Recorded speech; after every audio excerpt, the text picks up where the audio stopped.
Hello, everyone. Thanks for tuning into another episode, another week of Muzzle Punch. So this week's a little bit interesting.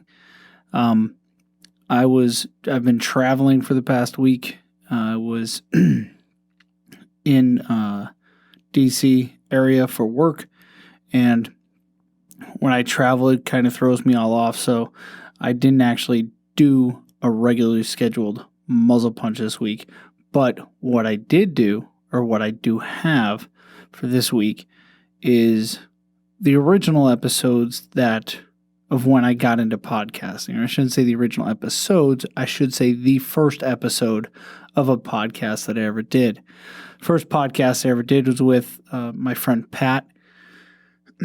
He and I, and the story's covered in this first podcast, were talking one day, and I asked him if he ever thought about doing a podcast. He said yes, and within like a month or whatever, we had the stuff, and we sat down and laid down our first podcast. Over the course of a month or two, we ended up doing a total of 5 podcasts that have, to this point, have never seen the light of day. And now I'm releasing them, I should say, under the Muzzle Punch banner. The name of the podcast was Rude and Skewed, and hopefully someday in the not-too-distant future, we will be able to revive it and bring it back to you. I've talked with Pat. He gave me his okay to go ahead and release these because they were fun to do, and they should see the light of day. There will be no outro on these, or there won't be a Muzzle Punch outro, so when we wrap up that podcast and you hear the end of the music, that'll be the end of the podcast. Before I roll into that and roll into the intro for that episode, I would like to thank everybody to this point who has listened and has been listening to Muzzle Punch.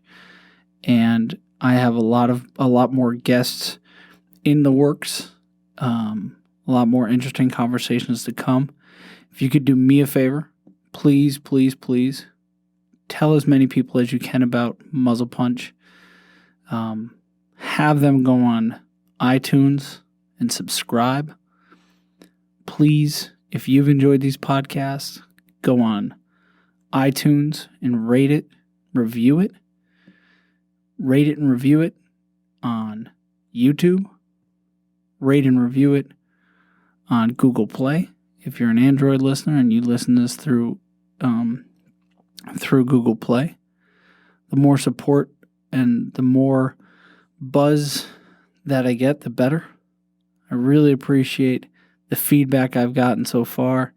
Please continue to listen. Please continue to offer feedback.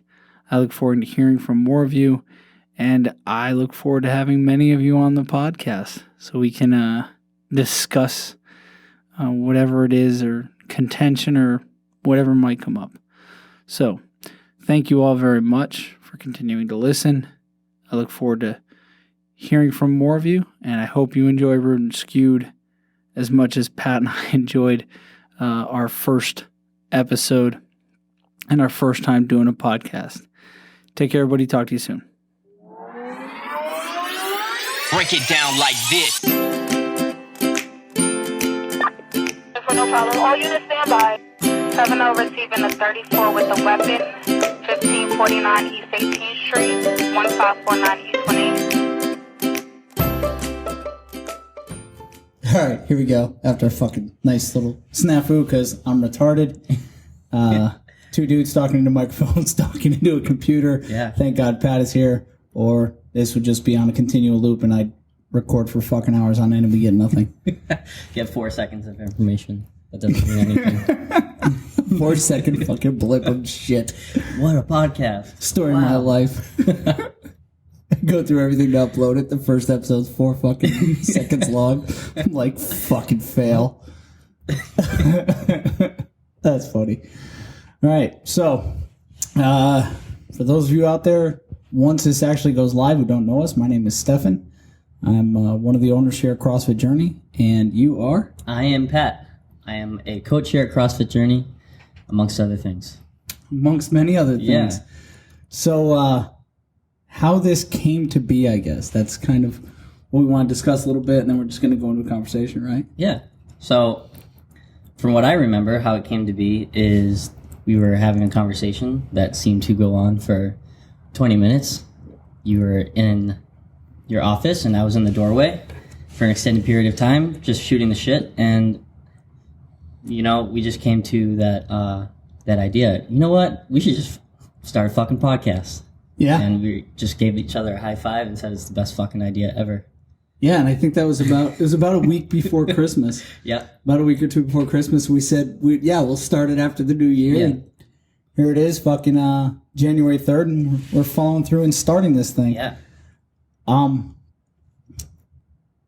guess, why do we want to... so we have a whiteboard in here for those of you who are listening and not watching, and technically no one's watching because this isn't a video feed. Because right now, we honestly have no idea what we're doing. We're trying to figure it out, so... Someone in the dark, but like I guess stereotypical CrossFitters and CrossFit coaches, we whipped out a whiteboard to write up our template on. Yep. And so why do we want to do this podcast? Oh god, I could go on forever. Well, I'm a graduate assistant professor at Springfield College, and I realized that I love just spewing information and teaching people about shit. And I also love learning shit. So this podcast would give me the opportunity to do that, to learn from you, to teach people about stuff that I want to teach people about, and also gives us the opportunity to vent, I think, and just talk about things that we're interested in. Yeah, I think that's a good synopsis of what this is and what we're looking to get from it. What it might become without it actually giving it any kind of definitive structure, which I think both of us are like mind. We just enjoy rapping. Yeah. Just kind of talking, seeing what comes of what, conversation, if you will, which I think is a dying art. I mean, I'm kind of guilty of that myself because I'm a man of few words. Yeah.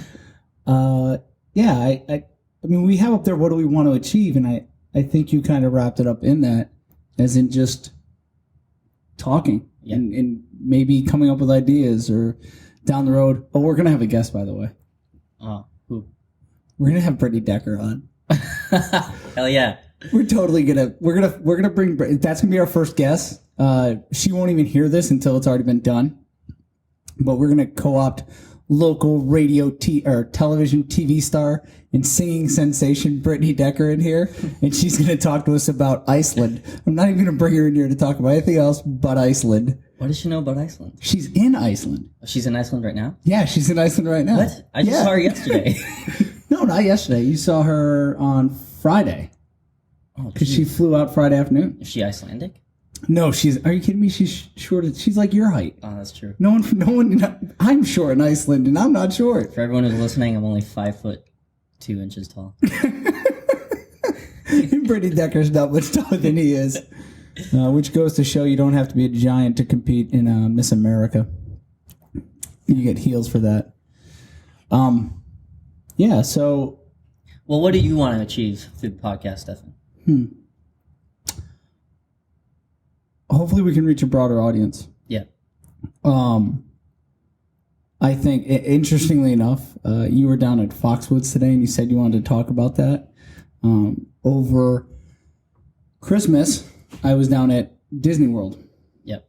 And I think what I saw at Disney World and I wanted to talk about, or what frustrated me while I was there, probably is,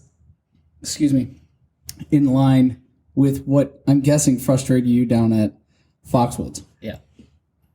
So if this can be a conduit to reach a larger audience, even if we get 100 listeners, that'll be amazing. I would shit my pants. I would too. So if we can reach 100 people that we don't reach on a day-to-day basis here in the gym who aren't athletes of ours, and talk to them about any number of subjects, but I guess in this case specifically health and wellness and all that it encompasses, I'll be pretty happy about that. I think too many people today are living and being encouraged to live unhealthy lives. Yep. And I know through stages of my life, and even still struggle to be healthy. There's a lot of trappings.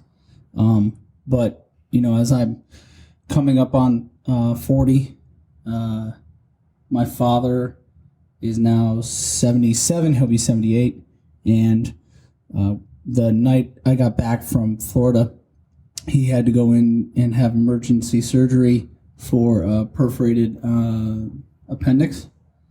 And I want to be stronger, healthier, and more durable when I reach his age.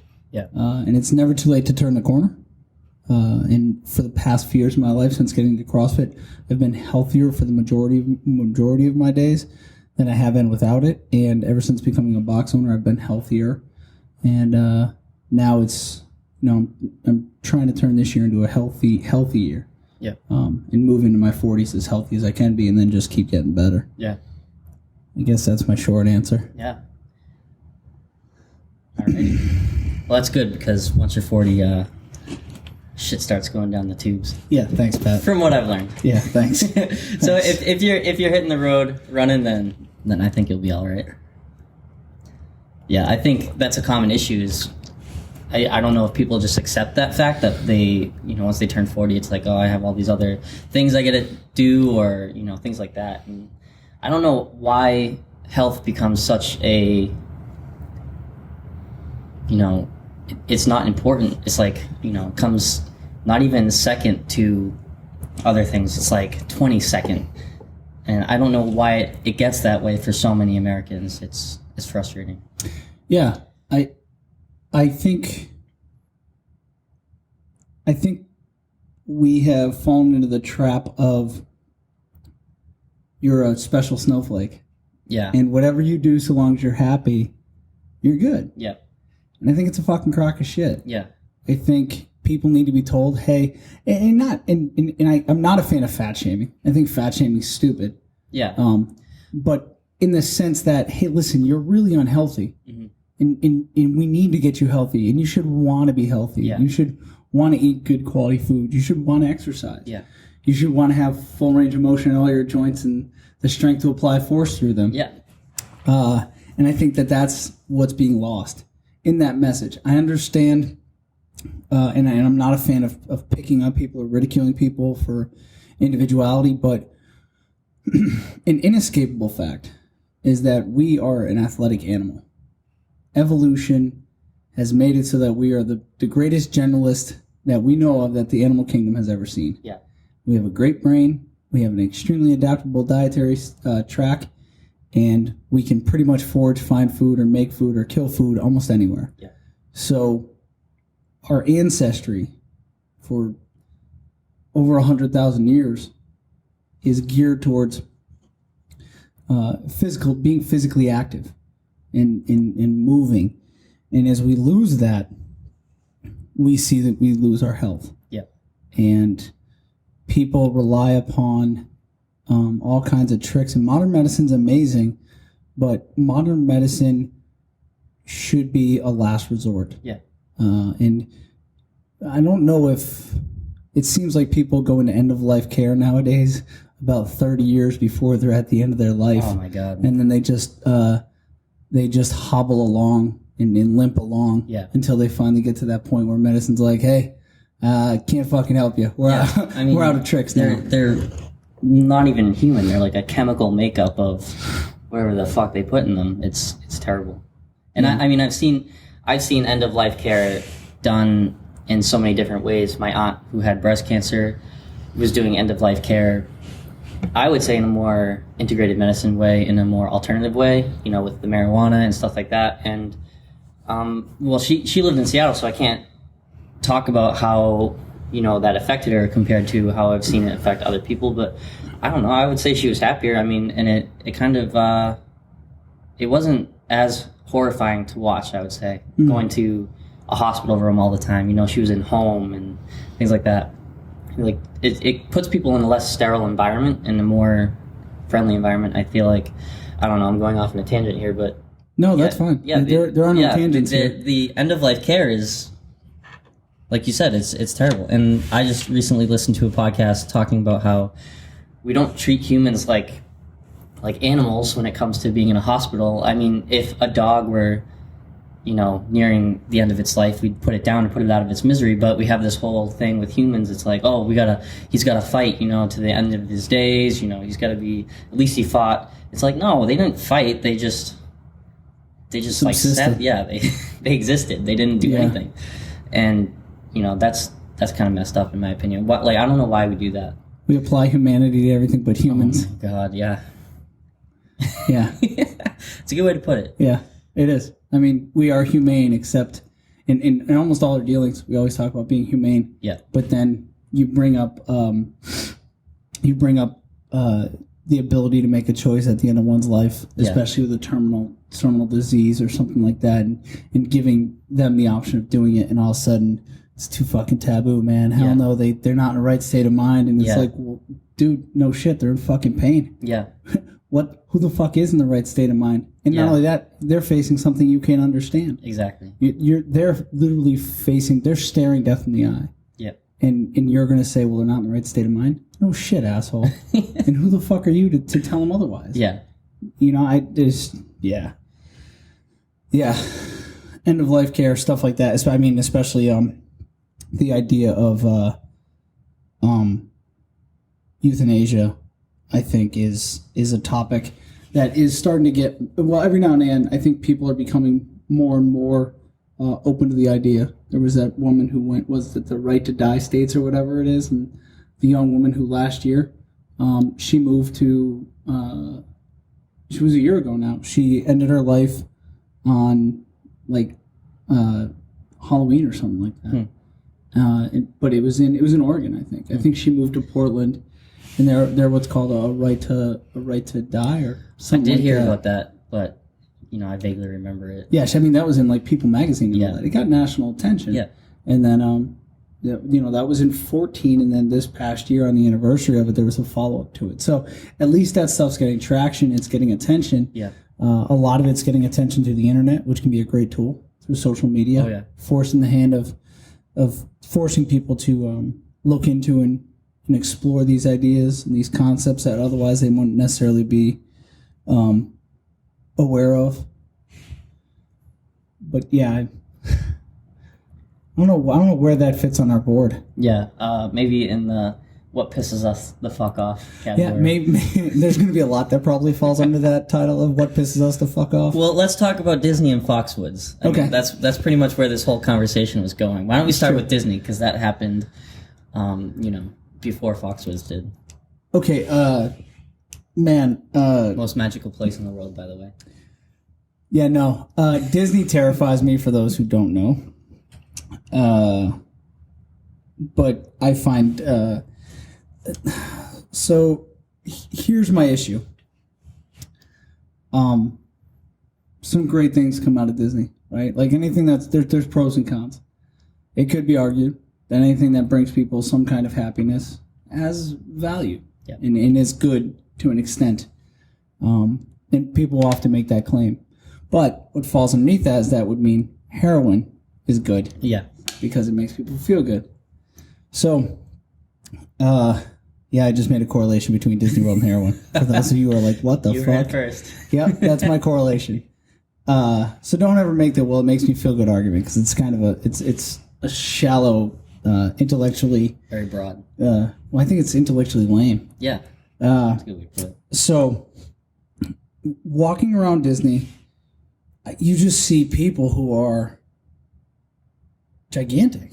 I mean, they're all right. So there is a whole cottage industry for scooters, motorized scooters, that you sit on and you drive around. And this isn't, if you are injured or you are immobilized due to a disability, you will receive medical care and attention for that, and equipment to accommodate you for that. If you're just horribly unhealthy, and I'm going to say in this case, if you're so fucking fat, and there's really no other way to put it, and I'm not making that as a judgment claim. It is a sheer physical fact. And look, I'm fucking fat right now. But I'm not that fucking fat. And if you're so fucking fat that when you go to Disney World, you can't walk around the park or you can't walk around any of the parks, then probably you should have spent that fucking money to go to Disney World on something else. Yeah. And I'm not saying like, oh, you fucking gluttonous pig. No, listen. Your health, you get one shot at this. And your health is the best indicator of the potential for lifespan. Yep. Right? Barney get hit by a car, or, I mean, if these motherfuckers get hit by a car, they might do more damage to the car. They might fucking bounce away. But, and yeah, I know it's fucking cold and I'm an asshole, whatever. But when you're that horribly obese, it's going to affect your quality of life. No one can guarantee quantity of life because of the unknown and unknowable. But there is a quality of life metric in it. And it's undeniable that your quality of life is diminished. And anyone who would try to dance around that, or anyone who's morbidly obese and claims that they're not unhappy, they're not only are they lying to others, they're lying to themselves. Yeah. And it's just mind-blowing to me that I see all these people in their, not only are they horribly unhealthy, they're perpetuating it. They're walking around with gigantic fucking sodas. Yep. And just feeding, and you can see it being perpetuated to future generations, to the younger generations. So it's not just like a set of parents. You see grandparents, parents, and then kids. Yeah. And you're like, it's all the social learning model. Yeah, they're just big ponies, husky. No, you fucking taught them fat habits. Yeah. Fat habits, not bad habits, fat habits. Exactly. And your parents taught it to you, and you pass it on to your kids. Now your kids are passing it on to their kids, and you're making excuses instead of making changes. Mm-hmm. And Disney World's not a cheap venture. It's absolutely not. And people always complain about how expensive CrossFit is. Yet a trip to Disney could probably pay for a membership for a family in even the most expensive CrossFit boxes for a couple of years. And on top of that, would provide for the ability to buy good food. Yeah. Good quality food. To start addressing those problems and start living a healthier, happier lifestyle. Yeah. And I think that's to me at Disney, to see people willingly flock to this place. And more than half are extremely unhealthy. Yeah. And need interventions of some kind. They need someone who truly tells them, hey, listen, let's fix this. Yep. I got you. Yeah. And not, like I said, not fat shaming. Yeah. Yeah, fat shaming is an interesting one to talk about because, well, what would you define fat shaming as, first of all, so people understand what we're talking about here? I think when you're just belittling people and you're not engaging. So if you're just belittling them, you just say you're fucking fat and you're fucking lazy and yada, yada, yada. It's your fault. Yeah, and then just all that kind of shit. And not recognizing that there's a lot of components to it and not being genuine, saying, hey, listen, I mean, you could say to someone, hey, listen, you're really fucking fat. But guess what? What it's an indicator of is that you're really unhealthy. Yeah. And I want to help you get healthy. Yeah. So how can I help you get healthy? Yeah. That constructive approach. I see fat shaming as being judging and destructive versus what I would like to see as engagement and being constructive. Yeah. And helpful. Yeah. How about you? How would you define fat shaming? Just putting the blame on the person when really what you should be treating them as is an addict of a drug. So when I teach about obesity in my class to, these kids in college or freshmen and sophomores in college, I show that the very first slide, the cover slide, says we're talking about obesity, and there's a picture of a dude who's got to weigh at least 350 pounds, maybe 400, and he's riding on this little moped. And, at first glance, it's a really funny picture. It just physically doesn't look correct. You have a giant dude on a very, very small moped. And, sometimes they get some laughs right away. If the class is early in the morning, if they're even awake, I'll get a few smiles, and I say, this picture is funny, is it not? And they'll be like, yeah, it's pretty funny. And then I'll say, well, what if it was a dude strung out in an alleyway shooting a needle up his arm? Would you still think it's funny? And they don't, their faces go stone cold, like, serious, no, it's not funny. But it's really the same thing, because you're dealing with this person that's just gotten this perpetual addiction cycle of food, bad food, that keeps them going back to the bad food. And the food is what makes them lazy. The food is what makes them, picking these horrible habits. And then you have the fat shaming on top of it. It's your fault, you're fat, you got to fix this. These are your problems and things like that. So it puts me in a really frustrating situation where it's like, man, like, you could do something about it, but you don't know what to do. And I feel bad that people do this whole fat shaming thing, but I don't know.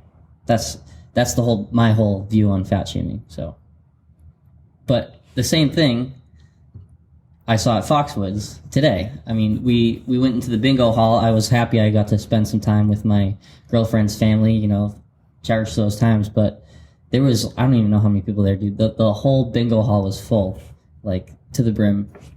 And there was, like, scooter parking there.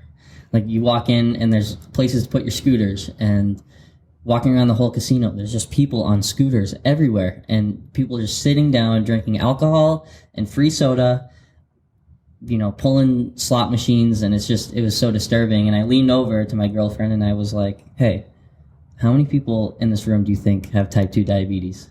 Oh, yeah. No shit. Yeah, ain't no fucking joke. Yeah, and she's like, I don't, probably like 50%. And I was like, I guarantee 50%. And then she leans back over to me a few seconds later. She goes, how many people in this room do you think are overweight?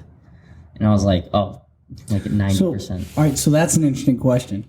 That's an interesting question. So How would you articulate or define overweight? Yeah, that is a good question. I mean, you could go by the ACSM guidelines, but I'm going to put out there BMI is bullshit. Yeah, BMI is absolute bullshit. Yeah. But, I mean, it's the most general way that you can classify a couple million people on their weight. So there's an interesting CrossFit Journal article that talks about body fat actually as not being a measurement of health. Have you read that? I have not read that. Okay, I'm gonna hook you up with that afterwards. Awesome. And so there's a couple other things. There's some interesting older articles in the journal, probably going back to 08, 09, even 07, 06, which are interesting, and I think they'll give us some interesting, at least jump off points, and probably they'll be good places to start to get our hands on better source material to kind of discuss. Yeah. But yeah, that's always a tricky one for me because, one, I'm a big dude. I've always been bigger.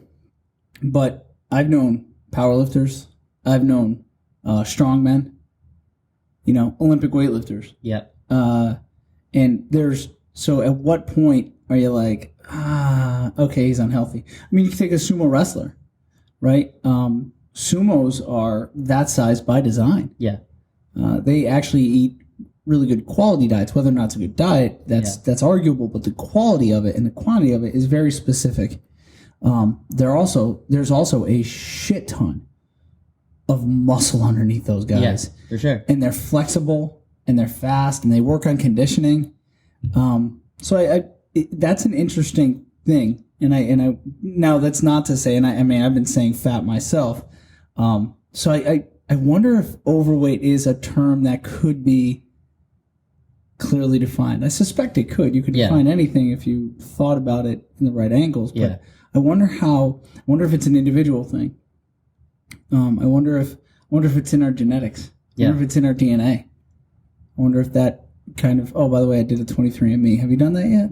No. What is that? It's this service where it's 23andMe. And they send you a kit. And you spit into the kit. And then you send your spit back. It goes to a lab, and they break down. They go into your DNA. And they determine what your origins are, your genetic origins are. Yeah, so really? It gives you, yeah. Kay did it. Another buddy of mine did it. So now I was like, yeah, fuck it, I'm gonna do it. I haven't got my results back okay. yet. As soon as I get my results back, you'll know though. We'll talk about it. Yeah, it's pretty cool. It talks about it traces back genetically where your origins are, at least to some degree. I mean, you could always say, yeah, I'm South African. But how much does something like that cost? I'll get back to you on that. But I want to say it's like $200 or $300. Okay. But I don't know. You know what's so Pretty frustrating cool. is that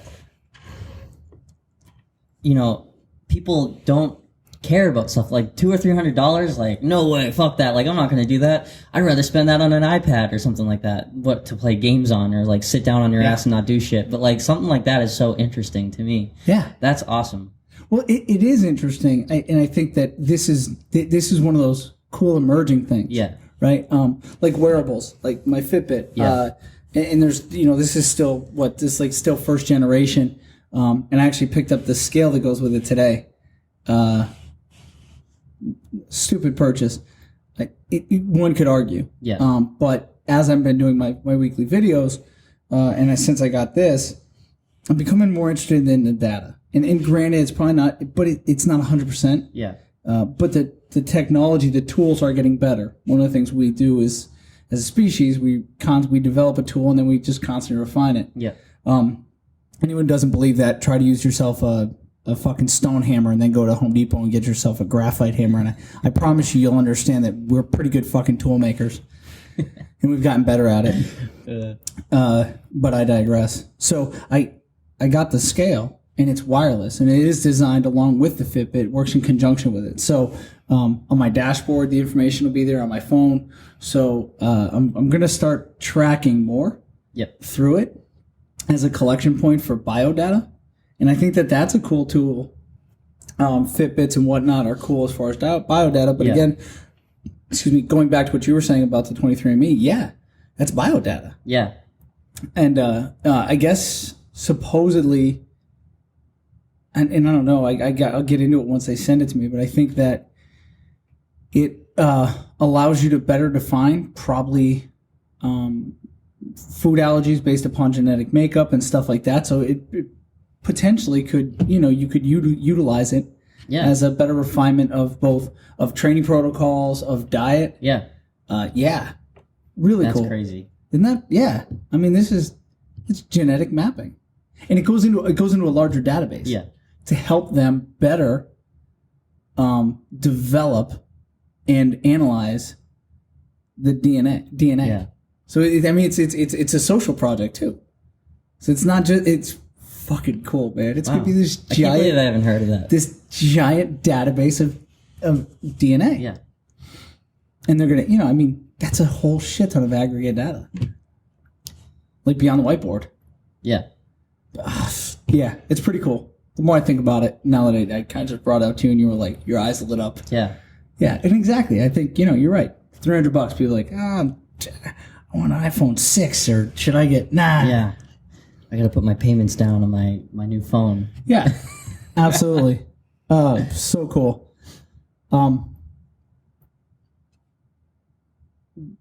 What is your, being in education. Yeah. And if you could have that, if you could captivate that entire audience at Foxwoods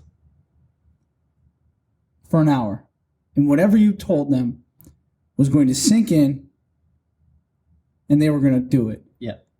Absolutely. Like 100%, you're going to have a 100% success rate with the imparting of that knowledge. Yeah. You have 1 hour to that bingo room. That bingo room of fat people who are on a road to an early death. Yeah. I mentioned that you can't ever guarantee quantity of life, but one way you can definitely hedge your bets on having the most quantity as possible and ending it as quickly as possible, barring any accidents, is by being extremely unhealthy and all the second and third order effects that come from it. So what would that be for you? Oh my God. Well, obviously, probably my most passionate topic would be nutrition. Okay. So nutrition, number one. So before you go on number two, explain what would be your guidelines. This is kind of good. Let's get into this. This is going to piss people off. My guidelines would Vegans and vegetarians, you might want to fast forward, or better yet, you should listen and change your fucking diet. Anyways, go ahead. Oh my god. My guidelines would be stop following fucking guidelines. Stop doing it. Like they're there, just I don't even know where to start, but you know, we have nutritionists walking around saying, you know, fill your plate with grains and you know half your plate should be covered in some sort of, you know, grain or carbohydrate or something like that, and don't eat red meat, don't eat this and that, this is bad for you. Coffee, recently that nutritionist that spoke at one of my classes said, you know, anything over like 100 milligrams of coffee a day is really bad, and you know, you're killing yourself, and I'm gonna die in 2 years. yeah, apparently, you know, really good quality coffee is terrible for you. Eat a parfait for breakfast, shit like that. Like, stop listening to that. Do some research and figure out what works for you. One of the things we do here, the Whole 30, I mean, you're going back to eating foods, none of them inflammatory, and then introducing foods back into your diet and seeing how you feel. I mean, why can't people do that on a regular basis? And why is everyone so afraid of meat? I don't know where this came from. Why veganism and vegetarianism is such a popular thing to go to. Oh, I'm going to lose weight, I'm going to eat fucking salads all day. Or I want to lose weight, maybe I should become a vegetarian, this and that. But I don't understand where this fear of meat came from. Maybe from the factory farms, which is, you know, I don't blame people, but, you know, like, why red meat? And I understand the nitrate-filled, all that garbage, but, you know, there's nothing better than some fresh bacon and stuff like that. Like, I don't know where this fear of meat came from. And you're pointing at me. What do you? So no, I was gonna say, explain for who knows will listen to us down the road. Like, when we have 100 listeners and people are just coming to it. You said inflammatory. Mm-hmm. So explain that a little bit. Get into it. Explain to the person who might not understand. Be like, the fuck, I'm gonna be on fire? Yeah. Inflammatory does not mean you'll be on fire, but basically, certain foods. Well, if I were to punch you in the nose and break your nose, your face is going to swell up. That's an inflammatory response. Or if someone breaks an arm or, you know, hurts a bone, sprains an ankle, that area will be inflamed, swell up, do all that. But depending on the food you eat, if your body does not agree with it, or it's inflammatory inside the body, your body will have systemic inflammation. So you're going to feel like shit, and things like dairy might create inflammation in your intestines and shit like that. And that's why some people think that, you know, oh man, like I don't even know if people make the connection, but, you know, eat some Ben and Jerry's and then soon thereafter you find yourself on the toilet, but you can't get anything out of you. Like, that's an inflammatory response. Kind of put in the most simple terms. Mm-hmm. I mean, there's probably scientists who can go into the whole details, but yeah, if you'd like to, I mean, there's plenty of good things out there to read that will better explain. You can read anything written by Rob Wolf. You can read anything written by Barry Sears. There's a host of others out there. Lauren Cordain. And yeah, I know, I realize. Two of the authors I just rattled off, one is the father of, well, considered the father of the paleo movement, and then the other one is his prodigy, his apostle, if you will. Yeah. But Barry Sears, 20 years ago in Enter the Zone was talking about this stuff, and he wasn't talking about paleo, although he does describe it in there, and he does say that if you eat a strict zone diet, it will look something like a paleo diet. And I got it. We could get into it. I'd happily, if you're out there and you want to come on and discuss your issues with the paleo diet or eating along what I like to call clean lines or eating meat, let us know. You can come and talk to us. Wear your big boy or big girl pants because you're probably going to get kicked around a little bit. Mm-hmm. You will not be in an echo chamber. You will be taken to task and you will be challenged. And I welcome anyone to come and take us to task too. Yeah. Happily. Bring your data, bring your information. But I don't even know what the fuck where I was going with that. Neither do I. So I think there's the history of what has led to people thinking like this. Probably the best writer on that is Gary Taubes. Taubes. Good calories, bad calories. Yep. And then why we're fat. Yeah. If you want to get smart on all of this, that's the guy to read. And Gary Taubes was a science writer for the New York Times. And as he tells this story, one of the guys he knows, another fellow journalist, said, "Hey, if you want to do some good investigative journalism on bunk science, you should look at nutrition." And so he did, and it became everything. It just completely engulfed his life. Yeah. And it's still his biggest thing. Yep.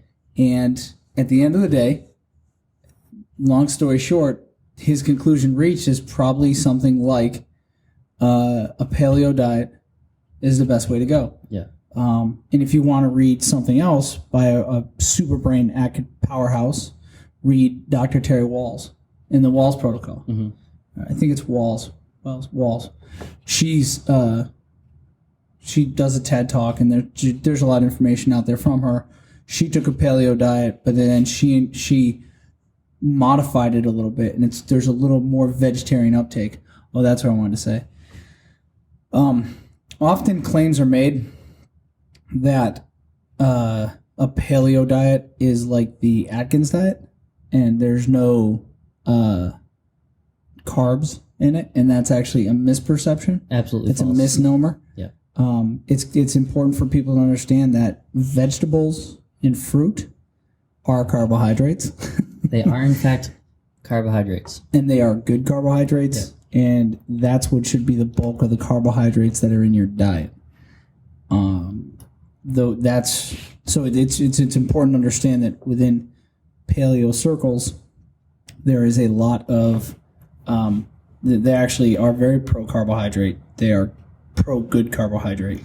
I mean, you could even argue that someone who's on a strict paleo diet is eating more vegetables than someone who's, trying to become a vegetarian or... Oh, absolutely. Yeah. Sure. And, for anyone out there, and I have a couple in my family who are vegetarians, anyone who's vegan, I strongly suggest you read Leah Keith's The Vegetarian Myth. And if we could get her on here, that'd be the greatest thing ever. Yeah. So if anyone of the tens of you that are out there that hear this have connections to Leah Keith, or even if you know where she lives. If you know where she lives, let me know. I will go and I will persuade her. And by persuade her, I mean I will knock her out, throw her in the trunk of my car, and drive her here. Because my understanding is she's not she's rather physically frail, so I could get her here pretty easily. But in all honesty, I would love the opportunity to talk to her.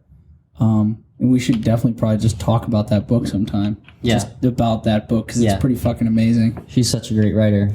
Super dense book, and I don't know if she'd like that approach either. I mean, I'm pretty sure she's a feminist activist as well. Yeah, she's also like super peacenik though.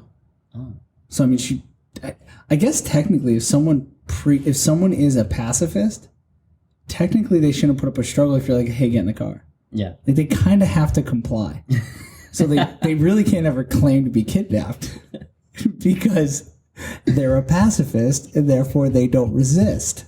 Ah, okay. Right? So if I'm like, hey, get in the car, and they're like, no, and I'm like, get in the goddamn car, and they're like, fine. Boom. As long as I have it recorded on my iPhone, I didn't kidnap anybody. There you go, proof. Now, someone's going to be like, holy shit, he's going to kidnap Leah Keith. You goddamn right I will. So going back to what we were saying, to this group of hundreds and hundreds of people at Foxwoods, sitting there, putting their dots on their paper and pulling the slots on the machines, telling them pretty much what they've been learning about is essentially a lie. Look beyond what people tell you. Just because it says fat-free does not mean it's healthy. And looking at things like the sugar labels and, you know, how much sugar is in what you're eating and how many servings of that are you actually having? I mean, I am a gymnastics coach, and, you know, I see gymnasts all the time drinking Powerade, all athletes of all kind drinking Powerade, and they'll drink an entire Powerade in one practice. Well, that's like 2 servings or 2.5 servings or something like that, and each serving is like 22 grams of sugar. That's as much as a Coke. And, you know, it's hyper palatable, all of that, and it's terrible to see. The other thing is I would explain to them that their situation that they've found themselves in is expensive.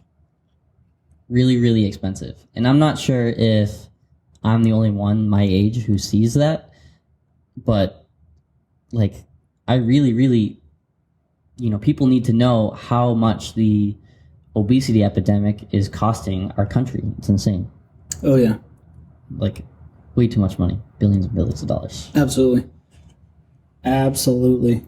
And that's, to me, that's more of an issue than this whole political correctness shit that goes on campuses and all of that stuff. Like, all of this stupid shit that millennials care about, it's all bullshit. Who fucking cares? Like, look at how much money this healthcare is costing over something that doesn't have to happen.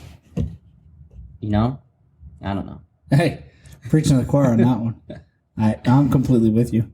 I'm all for shitting on millennials too, by the way. Yeah, I hate to say that I'm in that generation. I'm a millennial against millennials. It disturbs me. It's funny. I mean, I say that, but at the same time, I'll tell you what, man. When I was in my 20s, my late teens and early 20s, people would always be like, "Fucking Generation X, man, it's gonna be the downfall of this country." I think every generation goes through its generational adolescence, and I think that's what millennials are going through. Yeah, and inevitably, the market will try to find a way to separate and then tap into for fiscal gain every generation. And it's interesting to see all the articles and all the hubbub. Oh, how Fortune 500s are changing for millennials, and I'm like, no, they're not. Yeah, that's marketing, man. Yeah, everyone's susceptible to it. Every generation, they're getting better at it. They're figuring out how to read into the data and then how to take advantage of it and how to make a buck. But definitely,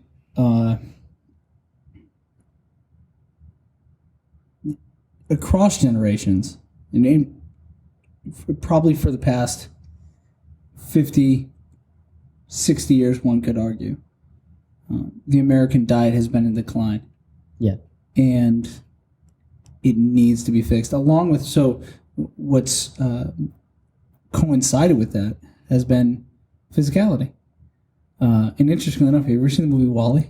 Yes, that is one of my all-time favorite movies. Yeah, for sure. WALL-E is up there along with Idiocracy. Yeah. Have you seen Idiocracy? No. Okay, so Idiocracy is right up there with WALL-E. But WALL-E has better production value, even though it's a cartoon. Yeah. But it's I think it's also a little more poignant to what we're talking about, whereas Idiocracy speaks a little more towards the dumbing down of America. Yeah. And in the effects that has as a culture. Yeah. Versus how what we're talking about, it's not dumbing down, it's more ignorance, I would say. So the ignorance of the American constituent as far as consumption of food, what they should consume, and then about physical activity. That's something that WALL-E does a great job of, because I think in the world that WALL-E exists, I think on that big spaceship, I think there's probably a Planet Fitness. Oh, yeah. And they're probably the only, in that world, they're the only ones that survived. And yeah, that is a shot at Planet Fitness. And if you go to Planet Fitness and you're a member of Planet Fitness and you actually utilize it, good for you. But there are better ways, much better ways. But that's a good start. And if you continue down that path, my hope for you, my suggestion would be to explore and grow into other means and other ways of attaining and improving your health and your fitness. And I would recommend, I am pro CrossFit. I would recommend CrossFit. I think one of the things that frustrates me is that this would fall under what pisses me the fuck off is the fitness industry as a whole is perpetuating misinformation based upon a misunderstanding and based upon just flat out fucking ignorance of what CrossFit is. And at the end of the day, CrossFit is the best attempt to ground fitness in solid science and in physics.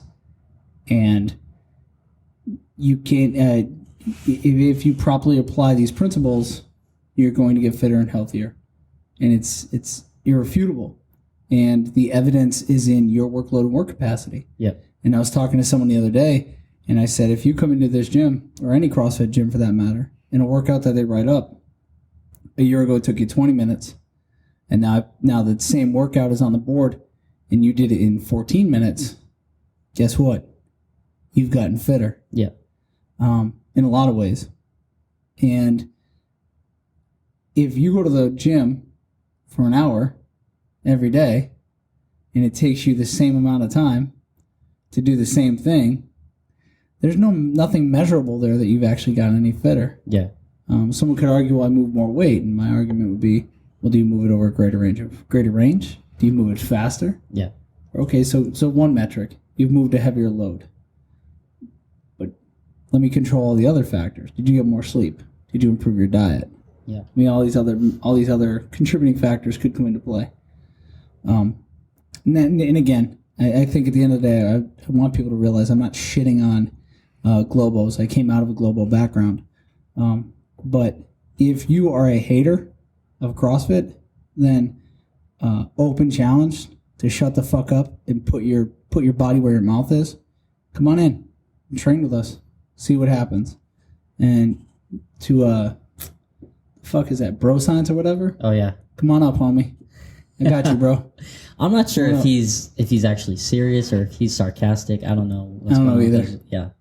But on the contrary, too, to those CrossFitters who shit on the people in Planet Fitness and shit on the people in the YMCAs, grow up, because, you started there too. Something's better than nothing. Don't get off your high horse, dude. Don't be a douche. I mean, I can pretty much be the dick of dicks, but I think, that conversation has to change too. All too often, people's perception is that this stereotype of CrossFit is that they're elitists. And they look down on people. Cult. And they look down on people for doing something lesser. And we as a community, as individuals, have to change that. You're not better because you're CrossFitting. You happen to be choosing and utilizing a better conditioning program. And I mean, that'll make you healthier, but in like a egalitarian way, you're not better. You're not higher in a hierarchical sense. And, this brings up something that happened, I think a couple of weeks ago. I am on personal training staff at the college, and I had the task of training a new employee, a new personal trainer, who is in grad school right now for strength conditioning. And, obviously it went really well. He already knew most of everything that he was talking about and how to do all these assessments and whatnot.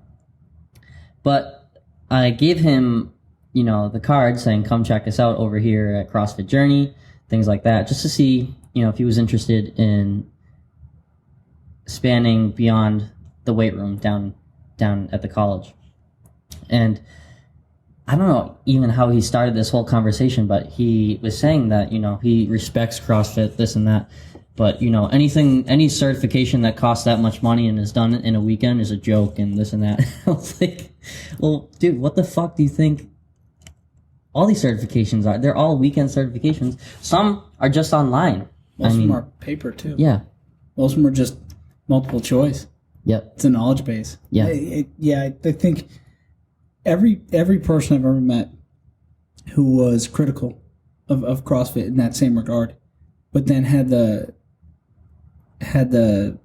wherewithal or the integrity to actually take the course, to go, to you know what, I'm going to see if I'm correct, to test their theory.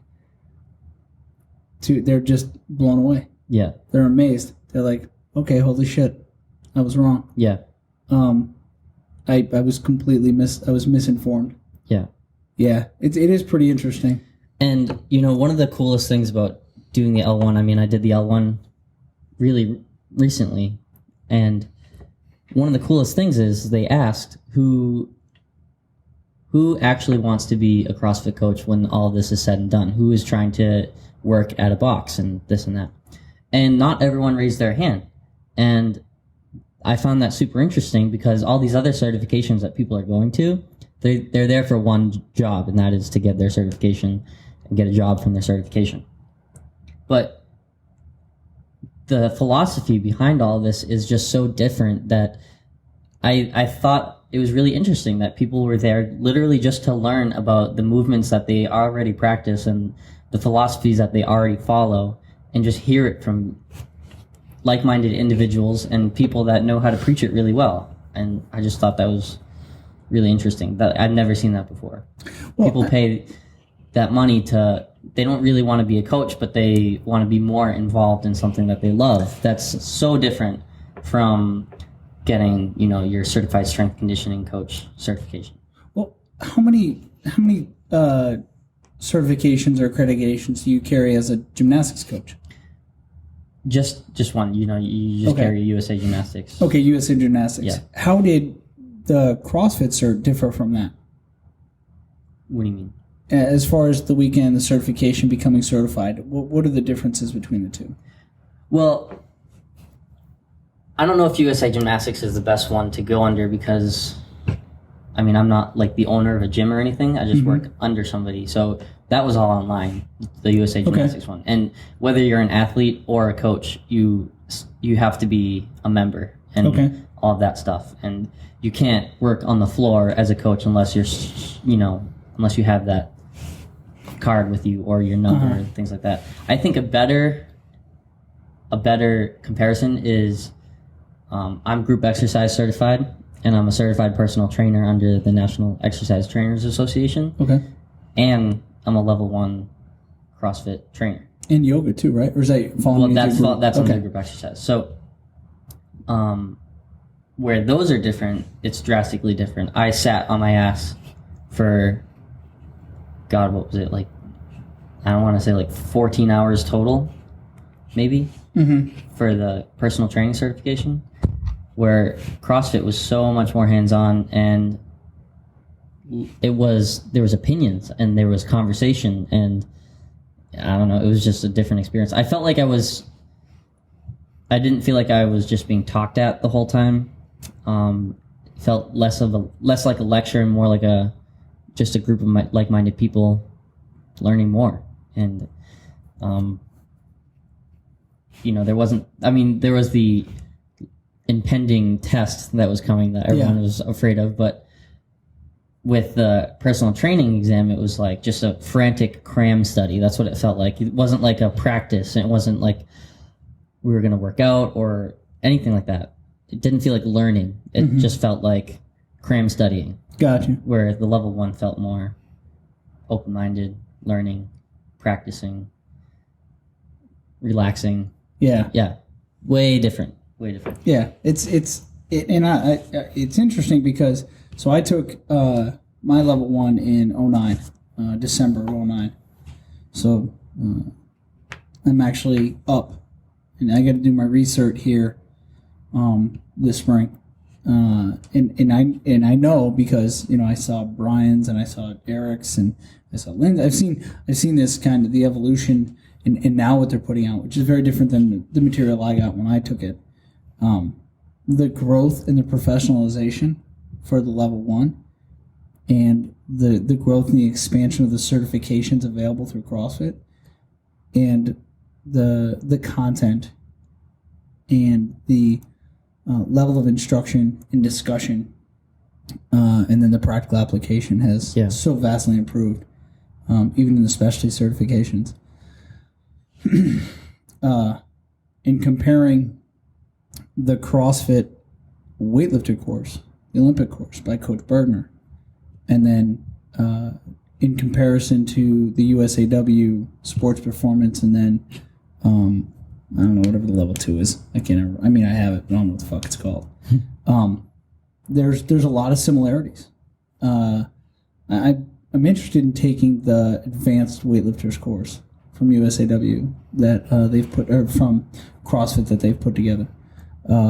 But the information at my CrossFit weightlifters course 4 years ago,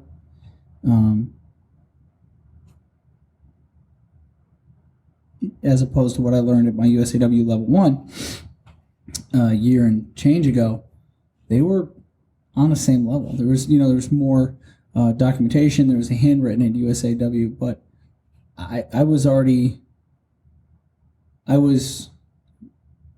my knowledge base surpassed what was necessary for a USAW level 1. Yeah. And that was because of that course, and then that being my entry into that world of better understanding weightlifting, and then further investigation, exploration of ideas and all that. But it started there. And Coach Bergener's no joke in the world of weightlifting. He's a big deal in American weightlifting. So to have him on board with CrossFit should probably kind of tell people something. Yeah. To have Chad Vaughn, the fucking dude's an Olympian. Yeah. To have Louis Simmons and Westside Barbell on board among the specialty staff, to have John Wellborn in CrossFit football. Yeah. I don't think people realize the names and the people and the brains involved in the organization or affiliated with us, with CrossFit. And I think people should probably give that some weight in that criticism that they want to level. Yeah. And be a little more open-minded towards it. Yeah, I found it. I do find that interesting. And I sat for my NSCA CPT the week before I went to my CrossFit level 1, and 6 years ago, CrossFit was put on a better certification for coaching and training than the NSCA CPT sitting exam. And the funny thing is, we were doing it the same weekend that they were doing LSATs, and they were doing the CSCS the same weekend. Yep. And all they do is they just, they contract out a proctoring. Yeah. So they go to a company, and the company hires proctors for the test. They had our booklets were mixed up. So our lady's about to start the test, and she's like, "Oh, wait a minute!" So she had to go wandering around to find the other classroom, and they had mixed up their materials. Oh my god! And then they had, then they brought them back, and then they got it straightened out. But I was like, really? Yeah. And I've never had anything approaching that with preparedness or being unprepared when it comes to CrossFit certifications. Yes. So, for those out there who are haters, come spend some time in the box. Yep. Come talk to us. We're people. And for those of you out there who are CrossFitters and just trash talk, do me a favor and be really smart, because because someone's in a Globo gym or in a training studio or something like that doesn't mean that they're not pretty smart. And you better have the right answers. You better be able to talk the talk if you're going to talk the smack. And I think that's one of the things we're lucky about. Yeah. We're nerds. Yeah. We love this shit. So when we badmouth, we can really kind of get into the weeds if we have to. We can hold our own.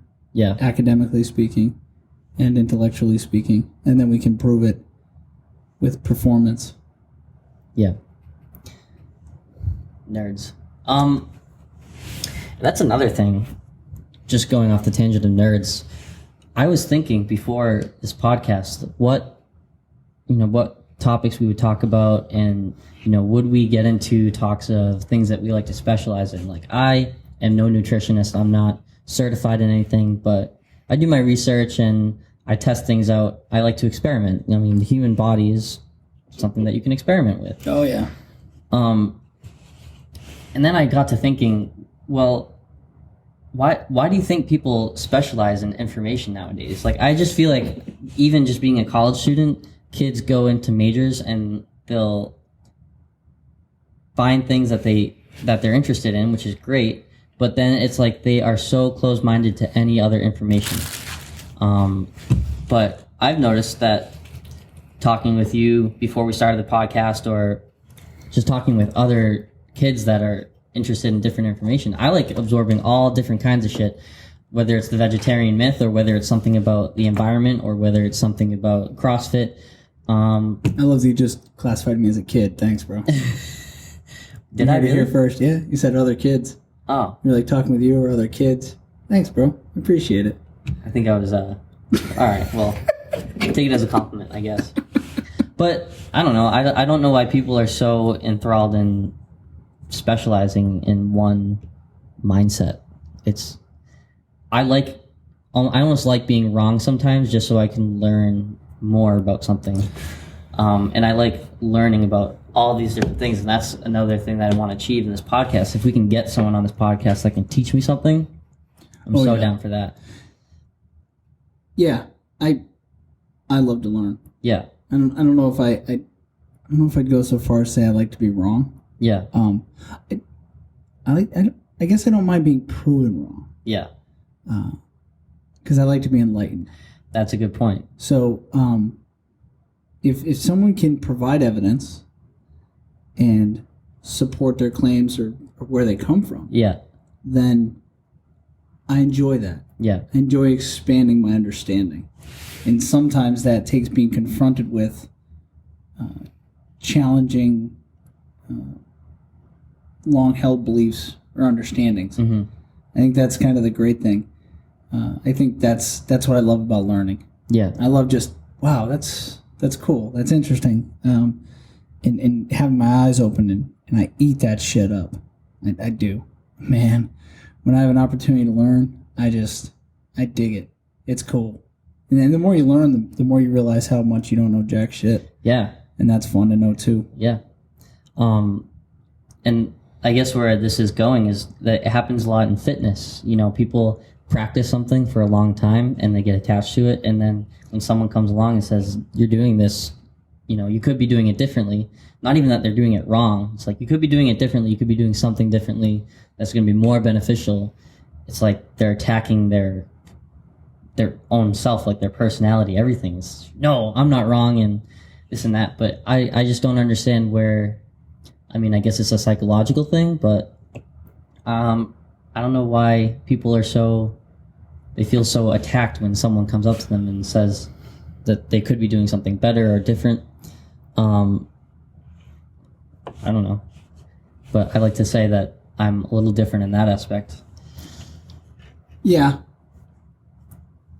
But it's like, especially with fitness, though, it's, you know, I'm open to it. Yeah. I can understand. I've grown to. I think I've always been open to ideas. But the thing with me is, you better come right. Yeah. You know what I mean? Just it has to make sense. well, yeah, but you if it's an original idea, then you're gonna have to do a lot of work. Oh yeah. You know what I mean? You're gonna have to invest a lot of time and a lot of energy. You're gonna have to experiment a lot. You're gonna have to conduct good experiments. You better be really good with the scientific method. You better understand proper protocols for conducting experiments with placebos and control measures, and that's hard to do. Yeah. But you can also you can pull from all different places and all different other studies and research that's been done.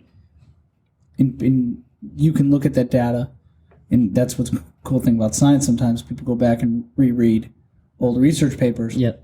in a new set of eyes, and having a greater body of knowledge and influence inside them.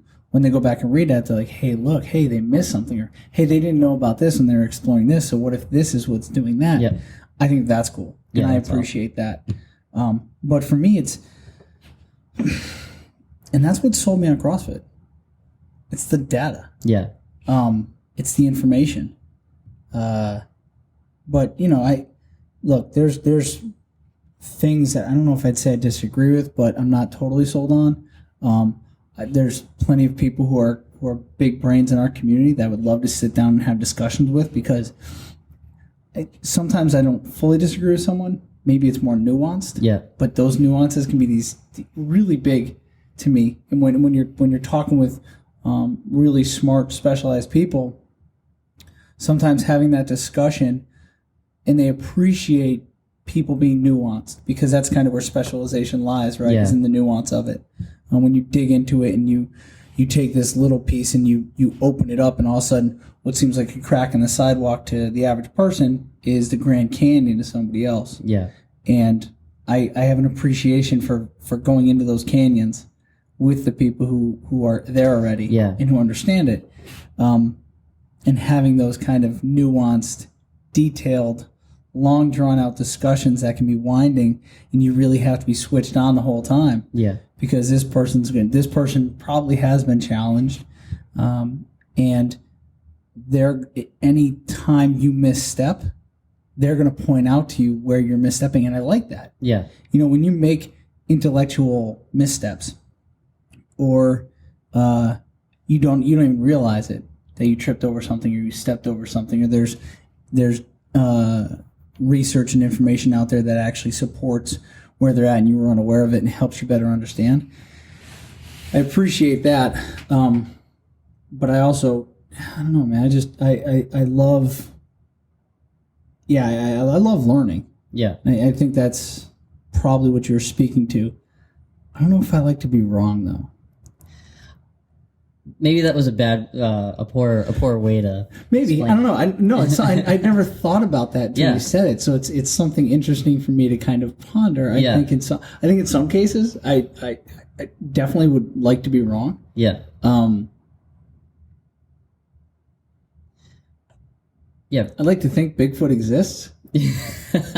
I'd like to think that there's a giant ape out there that is undiscovered. But it probably doesn't.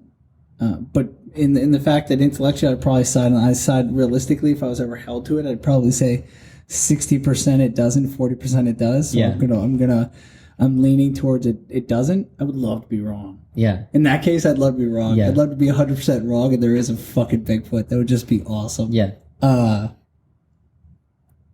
Things like that. Yeah. I guess maybe it's just against human nature to be wrong. It's like maybe like a psychological pride thing. I don't know. Maybe. Yeah, I mean, yeah, there definitely is. I guess if I'm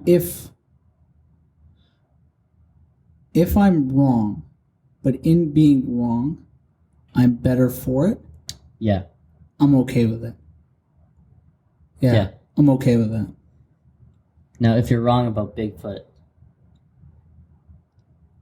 if Bigfoot existed, what would be the coolest scenario about Bigfoot? Like, what would your ideal Bigfoot look like? What would he act like? He or she? It? Whatever. But you know those beef jerky commercials? Yeah. Messing with Sasquatch? Yep. Whatever? I don't even know what brand it is, but if Bigfoot was like that, just like, poking the beast with a stick or some shit like that, and you just fucking like threw your car off the side of a cliff, I think that would be awesome. I'm inclined to agree. Yeah, if I was wrong in that, so if I was wrong in that way, if I was wrong and that was the Bigfoot, that proved I was wrong, fucking awesome. Now, if I was wrong, but Bigfoot turned out to be like, I don't know, Yoda with giant feet, like just some kind of weird fucking anomalous species. Yeah. That was like, did you ever see Gremlins? Yes. Okay. So if it was a Mogwai with giant feet, I'd be so fucking pissed that I wasn't right. I'd be like, well, fuck you.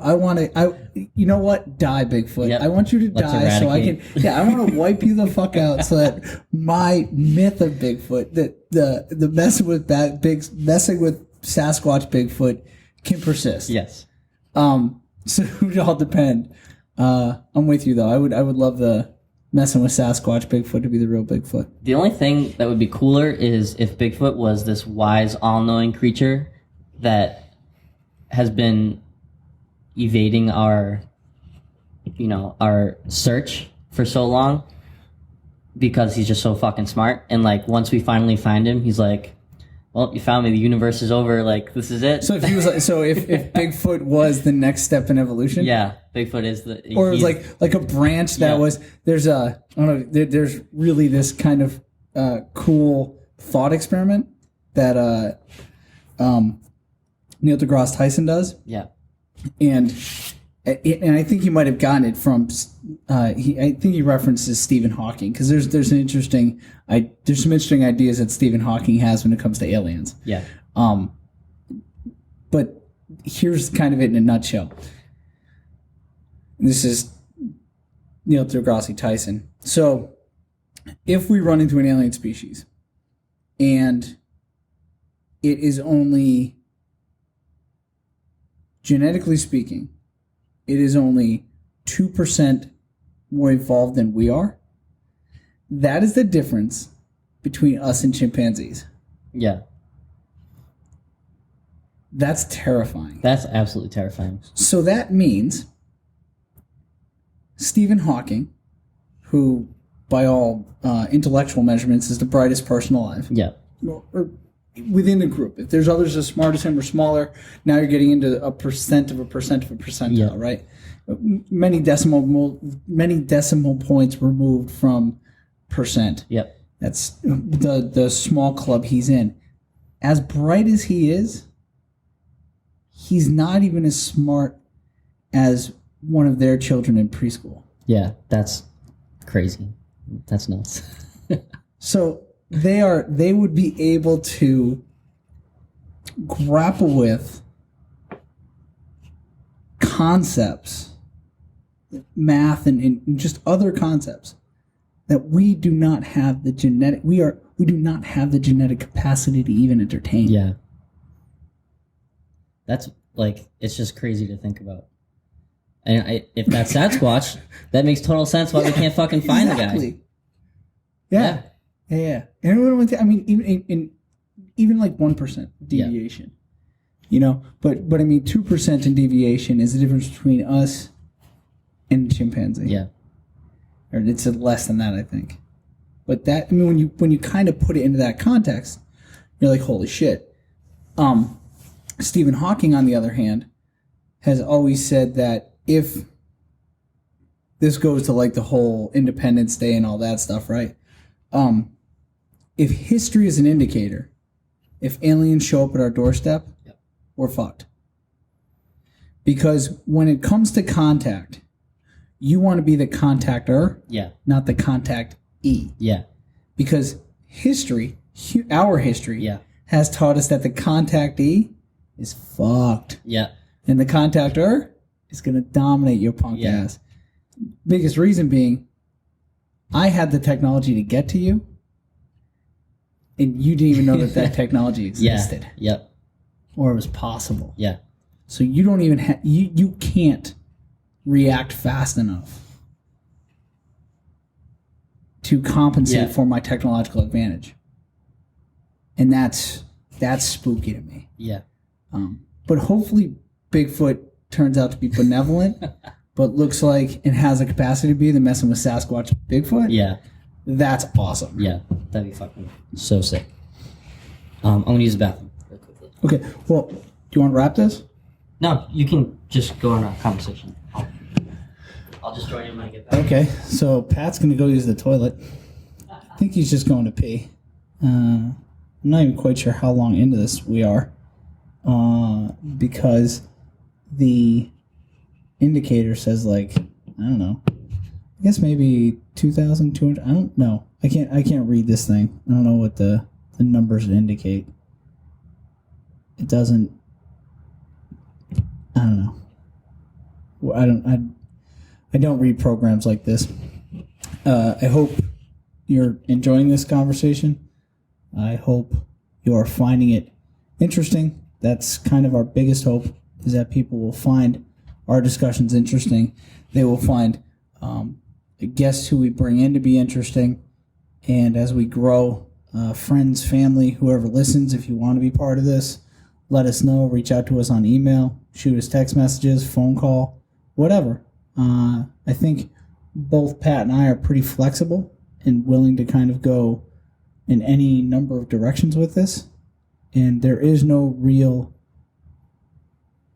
plan. The plan is to sit down, to talk, and to get smarter. This isn't super duper serious at this point. I don't know if it ever will be. As we get better at this, as we do lessons learned, we will probably grow and improve upon the product by improving upon the tools we use in order to put this product out there. Right now, it's a couple of microphones. I don't know what the fuck that thing's gonna be called when I bought it. I don't know. Oh, that's what it is. It's a USB recording interface for musicians on the go. So as this improves, we'll probably get headphones. We'll get a soundproof room. Studio we'll drive space. Bentleys. Free coffee. Yeah. Donuts. Oh, that brings it up. I also, actually, funny you should bring that up. I would like to thank the Joe Rogan Experience for sponsoring this podcast.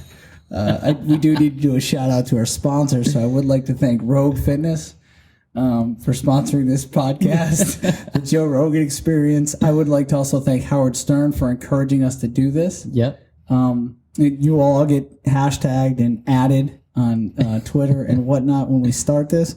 We do appreciate it. We appreciate your support, your encouragement. I mean, to have Howard Stern encourage us, to have Joe Rogan tell us to do this is amazing. It's crazy. And not only that, to have Joe Rogan offer to have On It come in and sponsor us. I'd like to thank Rich Froning for telling us he wanted to be part of this. He wanted us to mention him because his name's not out there. And yeah, having Rogue's pretty cool. Yeah, for sure. Killcliff. Larabar. Dreams. Yeah, exactly. Well, going back to our last conversation, I actually tried listening to a few of the Neil deGrasse Tyson. Neil deGrasse Tyson. I think. Yeah. Yeah, I don't even really know his actual name, but I got a couple of his podcasts. And, Star Talk? Yeah. Yeah. And, dude, they were so over my fucking head. I was like, this is awesome, but, like, I don't know what the hell's going on. Yeah, there's actually, if you want to watch this fantastic discussion, there's a conversation between Richard Dawkins and Neil deGrasse Tyson on a stage, 2 chairs, and they just talk. Yeah. And it's about an hour. It's not a lecture. It is, but it's not. It's just fucking awesome. Yeah. It's mind blowing. It's just so cool. Yeah. Yeah, shit like that. If we get those guys on here. So if you know Richard Dawkins, or you know Dr. Tyson, who's only down in New York City, maybe we'll go down to the Hayden Planetarium. We'll pick Dr. Tyson. We're gonna pick you up on the way from getting Lear Keith. So if you want a front seat, my understanding is you're a pretty big dude. I guess you're around 6'3" or so. So it's like 2 feet taller than me. you can either come willingly or you can be brought. Sending out a lot of threats in our first. No, these We're aren't coming out threats. heavy. These We're are coming out heavy. coming out swinging. Punch motherfuckers in the nose. Yep. Well, yeah, I mean, it would be cool to get any of these people to talk with us on this podcast, but, you know, I've enjoyed this last, how long has it been? And that's what I was trying to figure out. I can't tell what the fuck that 24,005 or whatever is. So I think it's been about an hour and a half. I'm not sure. Not bad for our first run. Yeah, not bad. And again, so we're going to try and put a few of these together, and in the meantime, try to figure out the infrastructure of the interwebs and how to get podcasts out there to the world, and streaming and bouncing off satellites and possibly reaching. Maybe we'll have alien listeners. That'd be sick. Hey, if you're an alien, you're listening to this, don't come fuck up our planet. We kind of like it, and we're doing a bang up job of fucking it up on our own. We're trying to fix it. There's some of us that are trying to fix it. Trying to. Yeah. Other than that, we as we come along, we're gonna try to figure out lead-in music and an outro. Is that what it's called? Yeah. No. Is it an outro? Yeah. You need an outro. Is that what it's called? An outro? Yeah. It just sounds so weird. It is. An outroduction? An outroduction. Yeah, you can't have an outro. That An ending? Does that sound better? An ending? Yeah, I don't know. Credit music? A lead out. Oh, I like that. A lead out. I like outro better. You like outro better? Yeah. Growing up playing music, that's what we always called it. An outro. Okay. Yeah. Yeah, I mean, I've heard it. I just don't know if it's actually phonetic. I don't know if it's grammatically correct. We could always look in a dictionary. We could Google that shit. Siri. All right. Yeah, fuck Siri. Other than that, thanks for listening. Yeah, thank you. Thank you all. Whoever picks up this first podcast, I mean, I hope you enjoy it. Yeah. Oh, Brian Sieber, I know you're out there. I know you're listening, and I told you that we're doing it. I sent you a picture of Pat. So, Brian Sieber, you'll be on this podcast in the near future. Might be in the summer months, but we'll get you in here. Yeah, for sure. Anyone else that you think we should get in? Local. We'll start off with local heroes. Yeah, local heroes. I mean, there's got to be some professors from some nearby colleges that we could get. Look, yeah. Yeah. Good idea. That would be awesome. There you go. Because, I mean, that would be an interesting one because they're supposed to teach certain things, and some of them try to throw their own ideas into it and can get mixed up in it. It would be interesting to hear about that experience. That's a really good idea. Yeah. Look, yeah. Something to explore. On that, I think we've thanked everyone. I think we've talked pretty much. Yeah. Well, we have talked, obviously. Now we just got to figure out how to get this thing wrapped up and ready to rock and roll. Talk to y'all soon. See you guys later.